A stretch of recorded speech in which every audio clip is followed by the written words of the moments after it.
Bueno, vamos a hablar de coronavirus. Decíamos, hay mucha alarma, incluso hay una advertencia muy seria de la Organización Mundial de la Salud sobre la propagación de esta enfermedad. Por ahora, en el hemisferio norte, fundamentalmente en la península arábiga, hay más de 30 personas que han fallecido como consecuencia de las afecciones provocadas por este virus.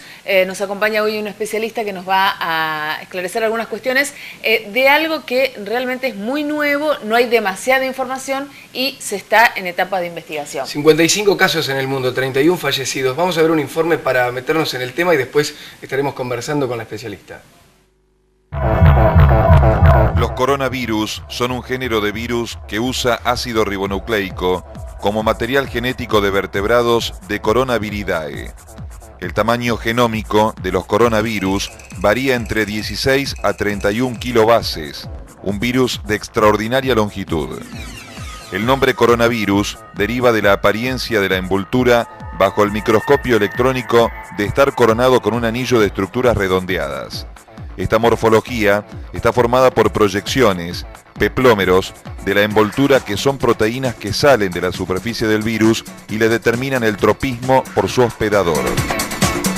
El genoma del nuevo virus fue descifrado por primera vez en el Centro Médico Erasmus, en los Países Bajos, donde le fue asignado el código Virus Corona Humano. Luego fue renombrado como Coronavirus de Oriente Medio, Síndrome Respiratorio Coronavirus de Oriente Medio. Los virus pertenecientes a la familia de los coronavirus, cuyo nombre se debe a las numerosas aletas en la superficie que les dan un aspecto similar al de la corona solar, causan diferentes enfermedades, desde el resfriado común hasta el síndrome respiratorio agudo severo, conocido como SARS. En un principio, este nuevo y peligroso coronavirus fue detectado en septiembre de 2012 en Arabia Saudita. Actualmente se han detectado casos también en Francia, Alemania, Jordania, Qatar y el Reino Unido. Según el Ministerio de Salud de Italia, 3 personas han sido diagnosticadas con el coronavirus en este país. Según un comunicado oficial de la Organización Mundial de la Salud, se han registrado hasta el momento 50 casos confirmados por laboratorio de pacientes infectados con el coronavirus, de los cuales 30 han sido mortales, 25 de los mismos en Arabia Saudita. Expertos con coronavirus podrían ser más, pero que no han sido identificados debido a las diferencias en los sistemas de vigilancia en los diferentes países. Los primeros síntomas de este virus son fiebre y tos, que se agravan hasta causar una neumonía. En el país que más personas infectadas se registra es Arabia Saudita. Allí ese gobierno apunta que la mayoría de los infectados que sufren enfermedades crónicas debilitan su sistema inmunitario y lo hacen al coronavirus. Tiene la gentileza de acompañar la bioquímica Gabriela Kuznier, que es responsable del Departamento Diagnóstico del Instituto Emilio Coni. Buenas noches, Gabriela. Muchas gracias. Bastante poca información, ¿verdad? Exactamente, sí. El conocimiento, sobre todo de las características clínicas, es muy limitado. Como se dijo hace un momento, los primeros síntomas se refieren como fiebre, tos y dificultad al respirar, pero luego desarrollan estos pacientes neumonías graves y distrés respiratorio.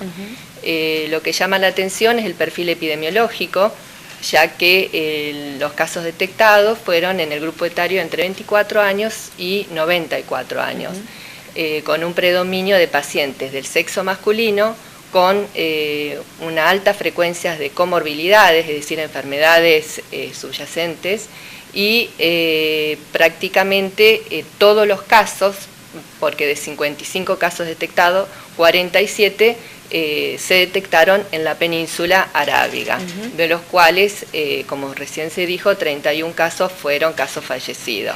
No se sabe todavía por qué no afecta a niños ni a adolescentes, por ejemplo. Exacto, todavía no se sabe. Hay muchos protocolos y estudios que están apoyados por la Organización Mundial de la Salud. Recién el virus fue descubierto en septiembre del 2012, a partir de un paciente que empezó con esta sintomatología, y luego al investigar el panel respiratorio habitual, dio todo negativo, se pudo aislar ese virus, cultivar en líneas celulares, se secuenció, o sea que ya se conoce cuál es la secuencia genética de este virus, y de hecho se lo vio que es muy similar genéticamente a virus aislados de murciélagos. Entonces, una de las hipótesis podría ser que el reservorio animal de estos virus sean los murciélagos, pero todo esto está en estudio. En el caso del SARS, además, que se presentó en el 2003 con 774 fallecidos, hubo un huésped intermediario, que fue los civet cat, que es una especie de gato montés de Asia, que fue el huésped intermediario y que fue el que transmitió al hombre. Bien. En este caso no se conoce cuál es el reservorio animal y el modo de transmisión al hombre. Porque en principio se estaba prácticamente seguro de que se transmitía de animales al hombre, pero sin embargo ya el gobierno de Francia ha confirmado que han comprobado por lo menos 2 casos de transmisión de humano a humano. Exacto. En principio la mayoría de los casos, como yo dije, están dentro de la península arábiga. Los casos que se detectaron en Francia, en Italia y en Reino Unido estuvieron vinculados ya sea que viajaron a la península, se infectaron, regresaron y además infectaron a miembros de su familia en el caso del conglomerado de Reino Unido, y en el caso de Francia, el caso que enfermó, ocurrió una infección intrahospitalaria, compartió la habitación con otro paciente que fue el que adquirió la enfermedad. Es decir, está documentada la transmisión persona a persona, pero siempre vinculada a la transmisión en Arabia. El último caso fatal fue de un hombre de 83 años que enfermó el 27 de mayo y falleció el 31, duró 4 días. ¿Esto pasó en los otros casos también? ¿Es una enfermedad letal fulminante? Bueno, yo exactamente decirte los días de hospitalización de los 55 casos, en general, el primer caso me acuerdo bien que fueron 11 días que estuvo hospitalizado y falleció. No te olvides que en la severidad de la enfermedad intervienen un montón de factores, no solamente la virulencia sana con alguna enfermedad persistente. No solamente la virulencia propia, sino también el inóculo viral, las condiciones en que ese paciente también fue atendido, porque todo puede intervenir, y además las enfermedades subyacentes y la edad del paciente. Eso es lo que llama la atención, que el grupo presenta una alta frecuencia de enfermedad subyacente. Bueno, por ahora hablábamos de todos los casos vinculados a personas que han estado o que han viajado o que se han vinculado con personas de la península arábiga. Exacto. Lo que muchos nos preguntamos es qué pasa con el resto del mundo, qué se está haciendo o qué se puede hacer como para evitar la propagación de este virus y que más personas se enfermen. ¿Hay un protocolo ya establecido? ¿Qué se puede saber? Hay protocolos, hay guías de manejo clínico, hay guías de prevención y control de la enfermedad, está disponible el diagnóstico, o sea, el diagnóstico se puede realizar a través de una técnica de biología molecular. En Argentina existe la capacidad diagnóstica para hacer esa técnica, ya sea desde los institutos nacionales, el Instituto Malbrán, el Instituto Jara, el CONI, y inclusive hay laboratorios en las provincias que también tienen la capacidad como para llevar a cabo la técnica y poder vigilar esos casos inusuales de enfermedad respiratoria severa, pero sobre todo hay que tener en cuenta en esta fase que hayan tenido un nexo epidemiológico. Claro. Es decir, haber estado en contacto con un caso confirmado o haber viajado a la península arábiga. Hasta ahora lo que conocemos es eso. Entonces lo que primero nos va a alertar es ver un caso de infección respiratoria grave, pero con ese nexo epidemiológico. Hay muchos casos en los cuales aparece la cura antes que la enfermedad. ¿Qué quiero decir? Como que son enfermedades planificadas también, esto es algo que existe. ¿Cuánto hay de cierto en esto de paranoia en que se crean las enfermedades en el mundo para que las empresas farmacológicas puedan así vender sus medicamentos? ¿Y cuánto hay de cierto?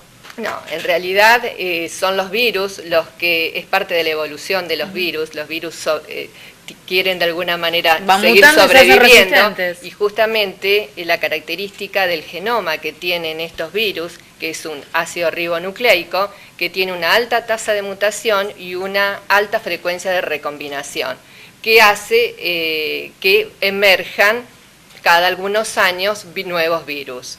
No es que la industria farmacéutica pero son cosas que aparecen por ahí, no, a veces en películas, a veces en realidad es una característica propia de este tipo de virus, como ocurre con los virus de la gripe, que no nos olvidemos que es lo que sí tenemos circulando hoy en nuestro país. Ya empezamos a detectar los primeros casos de influenza acá en Santa Fe, donde también estamos detectando no solamente los primeros casos de H1, sino también el H3N2, que es el otro subtipo. Y el virus influenza hace exactamente de ser segmentado, y si a eso le sumamos que existen los reservorios animales, fundamentalmente las aves acuáticas, estos virus tienen una alta posibilidad de mutar y de recombinarse su genoma entre aves, humanos, cerdos, y originar nuevos virus.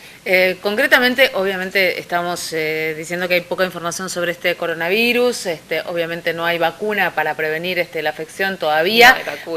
pero lo importante es tener en cuenta que para prevenir otras afecciones, como el caso de la gripe H1N1, hay vacunas. Se ha observado un bajo nivel de vacunación, al menos es lo que han dicho las autoridades sanitarias, y no vale la pena, digamos, recordar que esto está disponible y que es una buena forma de evitar las enfermedades propias de esta temporada, ¿no? Exactamente. La mejor forma de prevenir la influenza es primero la vacunación, sobre todo en las personas que tienen comorbilidades, enfermedad pulmonar crónicas, cardíacas, diabetes, los mayores de 6 meses y 2 años, y los mayores de 65 años, porque disminuye las complicaciones. Seguro.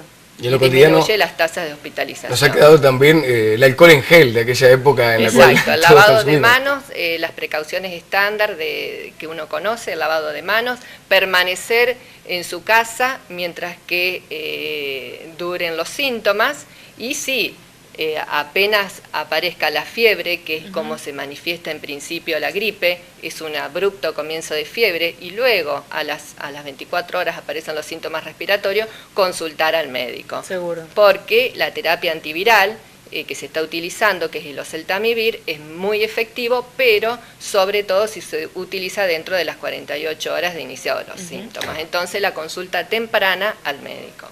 No decir es solo un resfrío. No es solo un resfrío. Pero uno se acostumbra muchas veces a convivir con una tos o con un comienzo no de resfrío, y no debería, claro. No debería. Gabriela, muchísimas gracias por habernos acompañado en esta noche. Hay casos, nos decía, de gripe H1N1 ya confirmados en Santa Fe. En Santa Fe ya tenemos, en el instituto ya hemos detectado los primeros casos. Hasta ahora han evolucionado bien los pacientes, y además está circulando el H3N2, que es el otro subtipo de influenza A. Los casos... El año pasado circularon influenza H1N1, detectamos 110 casos y otros 105 casos de influenza B, y tuvimos 20 casos de H3N2. Es decir, que durante el 2012 tuvimos cocirculación de los 3 virus de influenza, además del virus sincicial respiratorio, que es el virus sincicial respiratorio es más frecuente, sobre todo en la población menor de 5 años. Claro. ¿Los casos confirmados corresponden a la ciudad de Santa Fe? ¿Se puede hablar de un número tentativo? Por los casos confirmados, tenemos 2 casos en Rafaela y en Santa Fe 3, y unos 5 casos de influenza H3N2. Bien, todos los pacientes evolucionan satisfactoriamente. Hasta ahora. Hasta ahora sí. Muchas gracias Muy amable. y hasta la próxima. Muy bien, muchas gracias.